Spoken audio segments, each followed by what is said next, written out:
Real estate का कोई सवाल, team Sabharwal. Your search ends here. घर कहीं भी लेना हो या हो बेचना, तो हर कोई इनकी देता है मिसाल। रियल एस्टेट का कोई सवाल, टीम सबरवाल। रियल एस्टेट का कोई सवाल, team Sabharwal. For any information, call Saurabh Sabharwal 647-864-8844. That's 647-864-8844. or visit teamsabarwal.com. Your search ends here. जी बिल्कुल ठीक सुना। और पीके सबरवाल साहब हर वेडनेसडे की तरह हमारे साथ हैं और आपकी और हमारी इंतजार की घड़ियां हुई खत्म। पीके साहब welcome sir, how are you? Thank you very much, Ranbir ji, and a very good afternoon to all our listeners. जी बिल्कुल जी। और आज काफी खबरें भी हैं, कुछ मैसेजेस भी हैं और इंटरेस्ट रेट का ऐलान हो चुका है, इसके बारे में भी बातचीत करेंगे। और पहले इंटरेस्ट रेट से शुरुआत करते हैं जी। जी बिल्कुल, ये उम्मीद थी बिल्कुल, बल्कि हम तो शुरू से कहते आ रहा था, मैं स्पेशली कि भी 5 जून को मुझे पूरी उम्मीद है। बीच में इसकी उम्मीद कम हो गई थी, लेकिन लास्ट वीक तक जाके इसकी उम्मीद 80% तक हो चुकी थी because of GDP and inflation की जो फिगर्स वगैरह आई थी। और प्लस प्रेशर बहुत था बैंक के ऊपर, डेलिक्वेंसीज का बड़ा खतरा था, लोगों के ऊपर जो है रिन्यूअल्स की बड़ी प्रॉब्लम्स आ रही थी, जो आपके कमर्शियल्स हैं, बिजनेसेस हैं, उसके अंदर बड़ी डेलिक्वेंसीज के खतरे थे, बैंक्रप्सीज थी। तो ये सब कुछ देखते हुए प्लस हमारी सिचुएशन G7 के अंदर इस वक्त बन चुकी थी कि हम अपना इंटरेस्ट रेट कम करें। यहाँ तक आ गया था कि 3 बार हम इंटरेस्ट रेट कम कर सकते हैं, इवन यूएस फेड ना टच करे तो भी। ये भी पता था कि यूएस के मुकाबले हमारा कैनेडियन डॉलर कम हो जाएगा इंटरेस्ट रेट कम करते ही। तो ये भी बड़ा क्लियर इकोनॉमिस्ट ने हिंट दे दिया था कि 70 सेंट तक भी चला जाता तो कोई बात नहीं। जैसे आज इंटरेस्ट रेट कम हुआ तो होते हमारा डॉलर 72 समथिंग का हो गया 73 से, तो वो तो फर्क पड़ना ही है। तो लेकिन देखो आज 1-2 दिन में क्या होता है, पर ये बहुत अच्छी न्यूज है। हालांकि इसका कोई खास ऑन एन एवरेज पूरे कनाडा के अंदर एक मॉर्गेज वाली फैमिली को $100 पर मंथ का फर्क पड़ेगा। अच्छा, लेकिन शुरुआत तो हुई कम से कम। हाँ, तो सेंटिमेंट्स पॉजिटिव हुए, अच्छा हुआ, थोड़ी खुशी है कि चलो जी अब घटने का टाइम आ गया। मुझे उम्मीद है कि इस साल 3 बार नीचे आएगा, 0.25 के हिसाब से 0.75 तक नीचे जाएगा, इवन इफ यूएस ना छेड़े। हालांकि जेरोम पावल साहब ने कहा है कि वो सितंबर में सोचेंगे, अगर उन्होंने कम कर दिया तो 3 बार पक्का है, नहीं तो 2 बार तो है ही है। मेरे हिसाब से तो ये मुझे लगता है कि तो इसके आने से जो असर अभी पड़ेगा रियल एस्टेट में और इन्वेस्टमेंट पॉइंट ऑफ व्यू से, बायर पॉइंट ऑफ व्यू से, वो भी मैं चाहता हूँ कि आपके पास तो पूरी डिटेल डाटा भी है और आप थोड़ा सा बताएं अपना नजरिया और क्या सिनेरियो होने वाला है। जी रणबीर जी, पॉजिटिव तो है ही है। अब देखो ना, इन्वेंटरी लेवल बढ़ा हुआ था, सेलर मार्केट में बैठे हुए थे, अब सेलर को भी थोड़ा दम आएगा कि चलो हम रुक सकते हैं। जो इन्वेंटरी लेवल है, जब बायर मार्केट में आएंगे तो इन्वेंटरी लेवल थोड़ा कम होगा, सेल जरा फास्ट होंगी। देखो अभी न्यूज 23% सेल जो है टोरंटो में कम हुई है लास्ट ईयर से कंपैरिजन, ये, और वैनकूवर में 20%। इसके ऊपर फर्क पड़ेगा। ऊपर से न्यू कंस्ट्रक्शन में बड़ी भारी कमी आई हुई है, उसका इन्वेंट्री लेवल में बड़ा फर्क पड़ेगा जब मार्केट में इन्वेंट्री कम होगी। तो ultimately you have no choice, real estate has to go up. कोई रोक नहीं सकता इस बात को, it has to go up. मैं तो पिछले 50 सालों से यही देख रहा हूँ कि 2, 4, 6, 5 साल में एक बार थोड़ा नीचे आता है, फिर ये जंप करके ऊपर चला जाता है। The graph is vertical, it has to go up, nobody can stop it. जी और हमारे साथ एक कॉलर भी हैं, उनके साथ बातचीत करते हैं। Line 1 please. हेलो जी, बताएं सर कैसे हो? हाँ जी सर। पीके साहब, मुझे एक सवाल है टेक्निकल, कि अगर नई प्रॉपर्टी हमने नाम पे ली है और उसको अगर जो मुझे पता है कि बेचेंगे तो 66% गेन टैक्स देना पड़ेगा, एम आई राइट? जी नहीं, ये आपको मैं इसको क्लियर कर दूं, 66% नहीं देना पड़ेगा। पहले इसको नोट कर लीजिए। कैपिटल गेन फर्स्ट 250,000 तक वही है, बस मुझे ये उसके बाद 66% होता है, वो भी 66% के ऊपर, ना कि 66% होता है। जैसे 1 लाख इनकम थी, उसको पहले 50% कर देते थे 50,000, उसके ऊपर आपका टैक्स ब्रैकेट होता, उस पर टैक्स लगता था। अभी भी वही है 2.5 लाख तक, पर 2.5 लाख के बाद अगर 1 लाख इनकम और बचती है तो उसका 66% करोगे, 66,000 होगा। उसके ऊपर आपका जो ब्रैकेट है, मान लीजिए आपका ब्रैकेट है 40%, तो 40% का हो गया 26,400। 66% टैक्स नहीं है, 66% उसका हाफ की जगह 66% कर दिया 2.5 लाख के बाद। ठीक है सर? ठीक, शुक्रिया। Thank you sir. जी। और Studio number 416-919-0008. Next call, please. Hello. अस्सलाम वालेकुम जी। जी। वालेकुम सलाम सर। ठीक है साहब, मेरा एक सवाल था। मेरा घर है और उसमें मेरे और मेरे बेटे का नाम है। उसकी मॉर्गेज मेरा ख्याल में कोई 4 लाख के करीब रह गई है जी। और अभी मैं रिटायर हो चुका हूँ, तो मैं उससे अपना नाम निकालना चाहता हूँ। तो सर आपका प्रिंसिपल घर है? प्रिंसिपल घर है जी सर। प्रिंसिपल घर में आपके कितने बच्चे हैं? बच्चे तो मेरे माशाल्लाह 4 हैं, लेकिन एक का नाम है उसके अंदर और वो नौकरी करता है अच्छी खासी। हाँ, लेकिन वो शादीशुदा है? नहीं, शादीशुदा नहीं है, वो अंदर है। पहली बात तो मैं दखल दे रहा हूँ आपके घर के अंदर, लेकिन जब आपने पूछा तो मेरा फर्ज बनता है, मैं किसी भी कभी भी कुंवारे बच्चे के नाम से पूरा घर नहीं करूंगा। मैं अपना नाम निकालूंगा ही नहीं। मैं विल बना दूंगा पर नाम नहीं निकालूंगा।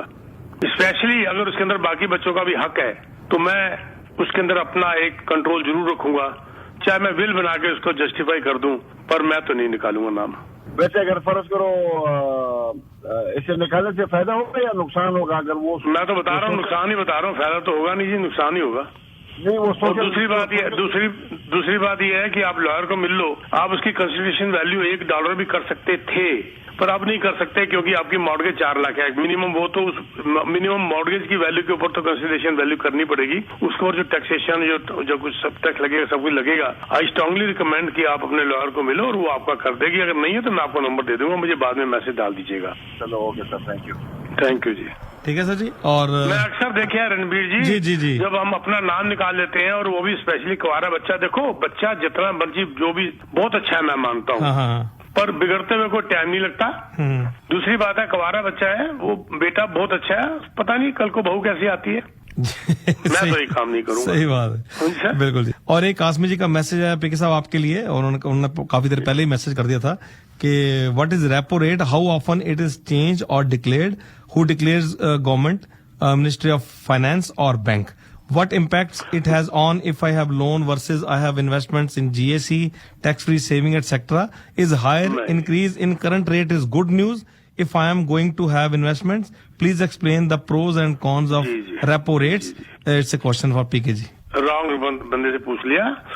इसको फाइनेंशियल प्लानर को पूछिए या किसी मॉर्गेज ब्रोकर से पूछिए। ये रियल एस्टेट का क्वेश्चन नहीं है, प्लस ये बहुत लंबा क्वेश्चन है, 4-5 क्वेश्चन एक ही के अंदर आ गए। सही बात। तो बेटर ये है कि बाद में मुझे कॉल कर ले, मैं सारा समझा। ठीक है जी, बिल्कुल जी। और वैसे तो एक और मैसेज है अपना नवेद जी का, और उन्होंने थोड़ा सा कंसर्न शो किया है और कहते हैं कि जैसे third world war is ready है और it's start only in African countries, लेकिन फिर भी कुछ फर्क पड़ेगा। इन्वेस्टमेंट जो हम कर रहे हैं is a good option in this. क्या बात कर रहे हैं, ये तो नेगेटिव सोच रहे हैं भाई साहब। पता नहीं क्यों नेगेटिव सोच के कैसे दिन बीतता है, मुझे तो नहीं पता। देखो, मैं एक कहावत बड़ी मशहूर है, a negative mind will find fault in everything and a positive mind will find opportunity in everything. Very nice. तो ये वर्ल्ड वॉर होगी तैयार, दुनिया मर जाएगी, खप जाएगी, लुट जाएगी, रियल एस्टेट का क्या होगा? तो जब बंदा ही नहीं रहेगा तो रियल एस्टेट का क्या करना था ना हमने यार। जब बंदा ही नहीं है तो फिर रियल एस्टेट बढ़ेगी घटेगी, वो बात ही खत्म हो गई, वो पॉइंट ही खत्म हो गया। मेरे लगता है पर्पस ही डिफीट हो गया। तो मुझे नहीं लगा कि कुछ क्वेश्चन का कोई आंसर भी बनता है जी। और नंबर वन सेकेंड पीके साहब का नोट कर लें, 6472994757। बाद में आप इनसे बातचीत कर सकते हैं। और जैसा पीके साहब शुरुआत अच्छी हो गई है, आपने कहा कि 2 और क्वार्टर, अभी 2 क्वार्टर और जाने की उम्मीद है साल के एंड तक। हाँ, मुझे उम्मीद है कि 0.25 2 और टोटल 0.75 की मुझे उम्मीद है। हाँ। और आपको देखा होगा पुरानी प्रथा जो चलती है, दिसंबर के महीने में कभी भी इंटरेस्ट रेट बढ़ाते नहीं है। हाँ। क्योंकि वो फेस्टिवल सीजन होता है। हाँ। पर इस बार लगता है कि दिसंबर के महीने में घटाएंगे, खुशखबरी देंगे। एक तो तब देंगे नवंबर एंड दिसंबर के आसपास, जो एक नया इनका जो एक और जो इनकी मीटिंग होगी, मुझे उम्मीद है 0.75 तक नीचे जाने की। तो हाँ, एक मैसेज आया जी जितेंद्र जी का कि should I still wait till December to relocate my properties, बेच के कुछ और खरीदना चाहते हैं वो। नहीं, बिल्कुल ये सोच ही गलत है Ranbir ji. You never wait to buy और sell the property, buy and then wait. ये टाइम की इंतजार करना, रीलोकेट, उसके ऊपर डिपेंड करेगा कि इनकी आज प्रॉपर्टी कितने की है, लेनी कितने की है, कौन सी एरिया में लेनी है, किस एरिया में बेचनी है, ये तो इनको बात करनी पड़ेगी, उसके बाद ही डिसाइड कर पाएंगे ना। हो सकता है ऐसी जगह से ये जा रहे हो जहाँ पर कीमतें ज्यादा बढ़नी है तो मैं रोक लूंगा, हो सकता है ऐसी जगह जा रहे हो जहाँ पर बढ़नी है तो मैं आज करूंगा। तो ये तो एक बहुत वाइड सा क्वेश्चन है, बैठ के अगर बात करें तो ज्यादा अच्छा लगेगा। जी, और एक और मैसेज आ गया सलीम जी का, और उन्होंने पूछा कि अभी क्वार्टर जो अभी नीचे गया है इसके हिसाब से, आपके हिसाब से कितना परसेंटेज फर्क पड़ेगा जो मार्केट में, बायर मार्केट में? नहीं, ऐसे नहीं फर्क पड़ता। मार्केट में तो एक्टिविटी शुरू होती है, पॉजिटिव सेंटीमेंट बन चुके हैं, हलचल शुरू हो जाएगी। देखो, 0.25% से पूरे कनाडा की जो एवरेज है ना, एक मॉर्गेजी को, एक हाउस होल्ड को $100 की पड़ी है महीने की। ओके, तो $100 से कोई आसमान इधर से उधर नहीं हो गया, पर एक पॉजिटिव वाइब्स ही आ गई है, पॉजिटिवनेस आ गई है, कंज्यूमर जो कॉन्फिडेंस पॉजिटिव होता नजर आ रहा है। तो जिसे कहते हैं, या कुछ होने तो कम एक्टिविटी तो नेचुरली अब शुरू होने ही वाली है, या हो गई है समझ लो। इसका पॉजिटिव एक्टिविटी में तो फर्क पड़ेगा ही पड़ेगा। जब एक्टिविटी स्टार्ट हो जाएगी रणबीर जी, तो अपने आप ही उसका फिर रिजल्ट भी अच्छा आना। और नेक्स्ट कॉल प्लीज। हेलो जी, बताएं सर, आप एयर पे हैं। जी, पीके जी से मेरा ये क्वेश्चन है कि नेक्स्ट ईयर इन्हीं दिनों में मई में मेरी रिन्यू है, मॉर्गेज होनी है, तो मुझे क्या फिक्स पे फिर जाना चाहिए? अरे अगले साल सर सवाल ही नहीं उठता भी सोचना आपका। एक फिक्स और वेरिएबल और 3 year fix, 5 year fix, 2 year fix, variable, ये सब डिपेंड करता है उसको सिचुएशन क्या है। देखिए मैं आपको एग्जांपल देता हूँ। जैसे आज ये लोग 3 ईयर फिक्स्ड जो है 4.9, 4.95 में दे रहे हैं। इंटरेस्ट कम होने के बाद भी देखना यही रेट रहेगा। लोगों के लिए प्राइम कम हो गया, वेरिएंस जो ज्यादा थी वो कम हो जाएगी। अब लोग कहेंगे लो जी, मेरे को जब इंटरेस्ट रेट नहीं कम था तब भी 4.95 में मिल गया था, अब इंटरेस्ट रेट कम हो गया है तो मेरे भाई को अभी भी उसी रेट में मिल रहा है, तो इन्होंने कम क्यों नहीं किया? वेरिएबल में फर्क पड़ेगा। जो वेरिएबल -1 ले रहे थे, आज 1 ही है माइनस, लेकिन क्योंकि प्राइम 0.25 कम हो गया तो ये कम हो जाएगा। और तब के हालात, बैंक वेरिएंस कितना दे रहा है उस हिसाब से डिपेंड करेगा। आगे क्या हालात है, बैंक को नजर आ रहा है कि आगे इंटरेस्ट रेट और कम होंगे तो वो आपको फिक्स को अच्छा रेट देने की कोशिश करेगा। बैंक को लगेगा जी आगे 1-1.5 साल इंटरेस्ट रेट कम नहीं होंगे तो वो आपको वेरिएबल देने की कोशिश, वो ये डिपेंड करेगा उस वक्त के हालात के। तो मेरे ख्याल से भाई साहब अगर हम इसके बारे में बात करें 3 महीने पहले तो ज्यादा अच्छा है, तब आपको बिल्कुल क्लियर पिक्चर नजर आ जाएगी सर। ठीक है सर जी। रणबीर जी, मैं एक बताना चाहता था यहाँ पर डिस्क्लेमर कि मैं मॉर्गेज ब्रोकर नहीं हूँ। बिल्कुल, तो मैं सिर्फ अपना तजर्बा शेयर करता हूँ, बाकी मॉर्गेज ब्रोकर से भी बात करें तो ज्यादा अच्छा है। जी बिल्कुल सही बात है जी, और तो अपने तजर्बे से आप बताते हो। और दूसरी बात है कि पिक साहब, और जो प्रोजेक्ट जो काफी मार्केट में है लेकिन फिर भी जो आप रिकमेंड करना चाहते हो, कौन कौन सा प्रोजेक्ट अभी आप सोचते हो कि इज गुड फॉर अस? ये बड़ी इंपॉर्टेंट बात थी कि ये जो अभी तक मैं इंसेंटिव्स बड़े जबरदस्त दे रहा था, ये अब हाथ से जाते हुए नजर आ रहे हैं। सुन लीजिए आप बड़े ध्यान से, क्योंकि अब बिल्डर भी जो घाटे खा चुका, पहले तो बड़े प्रॉफिट कमाए इन लोगों ने, अब ये लॉसेस में, ह्यूज इंसेंटिव्स में जो दे रहे थे, अब ये भी हम मार्केट के हालात के हिसाब से इंसेंटिव्स खींचना शुरू कर देंगे। तो इसलिए मेरी रिक्वेस्ट है कि अभी आप अभी भी मत रुकिए। ये ना हो 15 दिन बाद मैं कहूँ, 10 दिन बाद मैं कहूँ, हो सकता है कल ही कहूँ कि इंसेंटिव कम होने शुरू हो गए। इसका बेनिफिट ले लो, 4-4 साल, 3-3 साल, 4-4 साल की आप क्लोजिंग ले लो और अच्छे इंटरेस्ट रेट का बेनिफिट उठा लो। ये टाइम है, नहीं तो बाद में फिर ये इंसेंटिव आपके हाथ से निकल जाएंगे। जी हाँ, ये भी एक सवाल आया था, मैं 3-4 सवाल में साथ साथ भेजे जा रहा हूँ। उन्होंने दोबारा क्वेश्चन किया कि यदि हम करते हैं अभी क्लोजिंग तो कहते हैं कि ठीक है आप मॉर्गेज नहीं हो, लेकिन फिर भी अभी हमें वेरिएबल लेना चाहिए, फिक्स लेना चाहिए। आज तो मैं ये इस वक्त डिपेंड करता है आपको ऑफर क्या है। इसका जो बेस्ट मेरे हिसाब से चल रहा है, जो लेना चाहिए 4.9, 4.95 में, बल्कि कि वो तो एक को तो 4.88 में भी मिल गया, 3 ईयर फिक्स्ड। अच्छा हाँ, तो आज आपको वेरिएबल बहुत महंगा पड़ रहा है, -1, यानी कि 6.2 का पड़ रहा है, और ये 4.89, 4.9 का पड़ रहा है। तो देखिए कितना जबरदस्त फर्क है, 1.3, यानी कि 5 या 6 बार इंटरेस्ट नीचे आएगा तब जाके बराबरी होगी। तो I would still go for 3 year fixed if it is less than 5%। 299-4757, 299-4757, और एक लाइन आई थी, आई थिंक कट गई है, कोई बात नहीं। बाद में पीके साहब से भी आप डायरेक्टली बातचीत कर सकते हैं। और पीके साहब, थोड़ा सा कॉन्डो मार्केट जो अभी इसके हिसाब से आपको क्या लगता है कि जो इंटरेस्ट रेट के ओवरऑल जो है उन्होंने 2 क्वेश्चन पूछे हैं कि कॉन्डो और जो है रीसेल में दोनों को कंपैरिजन आप कैसे करोगे? जी देखो, मार्केट के अंदर करंट आ गई है, मार्केट के अंदर अभी ये हलचल शुरू हो गई है, हो जाएगी। आज के इंटरेस्ट रेट ने बड़ा एक हौसला दिया, कंज्यूमर कॉन्फिडेंस बड़ा अच्छा हुआ, तो ये ultimately nobody can stop it. मेरी जिंदगी में 50 साल में 6-7 बार ये प्रॉब्लम्स, ये रिसेशन इस टाइप के आए हैं। जब भी ये ऐसा हुआ उसके बाद झटका मार के बाउंस करके मार्केट वापस आती है, और इस बार भी आएगी, देख लेना आप। क्योंकि आपको मैंने पिछले हफ्ते बताया था, जो अर्बन नेशन की जो न्यूज आई थी, कॉन्डो मार्केट के हिसाब से कॉन्डो मार्केट 60 नए प्रोजेक्ट यानी कि 21,000 के करीब यूनिट जीटीए के अंदर होल्ड में चले गए। जीटीए के अंदर होल्ड में चले गए 21,000 यूनिट। अब आप हिसाब लगा लो कितनी बड़ी शॉर्टेज होने वाली है अगले कुछ सालों के अंदर। देखो, और शॉर्टेज का मतलब है प्राइस ऊपर। देखो, मैं सिंपल सी बात बताता हूँ, जब भी ऐसी प्रॉब्लम आई, मार्केट गिरी और प्राइसेस गिरे, ये बाउंस करके वापस आए, और मेरा पोर्टफोलियो हमेशा बड़ा हुआ उसके बाद, क्योंकि हम उसके लिए मार्केट गिरी है ना रणबीर जी, जो बेच रहा है। बिल्कुल बिल्कुल सही है। जो बेच नहीं रहा है उसके लिए क्या गिरी है मार्केट? हाँ, ये तो है, ठीक है ना।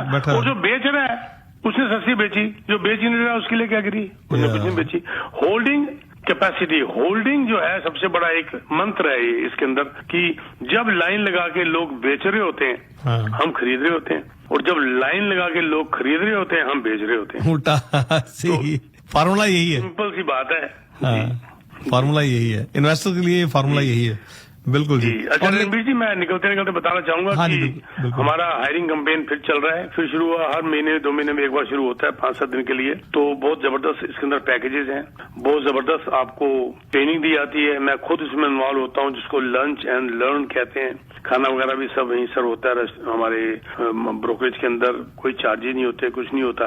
प्लस 2-3 किस्म के और हमारी होती हैं, जैसे सोशल मीडिया की ट्रेनिंग होती है, वेब फॉर्म्स की ट्रेनिंग होती है, ग्राफिक्स वगैरह की, और जनरल ट्रेनिंग्स भी होती हैं, प्लस मेरी ट्रेनिंग्स होती हैं। बहुत अच्छा, बड़े ढंग से सिखाया जाता है। शेडोइंग वगैरह भी की जाती है, उसके लिए भी हेल्प की जाती है, बहुत कुछ सिखाया जाता है। आप अगर हमें ज्वाइन करना चाहते हैं, बिल्डरों से मिलाया जाता है, बिल्डरों को हम इनवाइट करते हैं, ओनर्स को। ये नहीं कि हमने उनका कोई सेल्स पर्सन इनवाइट कर लिया, नो, वाइस प्रेसिडेंट हम इनवाइट कर लेते हैं ऑफिस में, और सबसे इंट्रोड्यूस करवाते हैं, मिलवाते हैं। हम खुद अब बसों में या लेके जाते हैं अपने एजेंट्स को, उनके सेल्स सेंटर में, या उनको मिलवा के लाते हैं, या उनके फंक्शंस में लेके जाते हैं, या बाई कार अपने आप कारपूल करके हमारे एजेंट्स पहुंचते हैं, इंट्रोड्यूस कराया जाता है। फॉर एनी, आप अगर किसी किस्म की आपको हेल्प चाहिए, आप हमें ज्वाइन करना चाहते हैं, तो मेरा नंबर है 647-299-4757, 647-299-4757। प्लीज कॉल मत करिएगा, मेरा फोन फॉरवर्ड होता है। यहाँ टेक्स्ट मैसेज डालिए नाम के साथ, नाम की बड़ी जरूरत है, आपको इमीडिएटली कॉल बैक कर लिया जाएगा। जी Ranbir ji, thank you so much sir. और पीके साहब का number once again 647-299-4757। All the best sir जी। नेक्स्ट वेडनेसडे सेम टाइम पे मुलाकात होगी सर। Take care. Thank you. Thank you ji.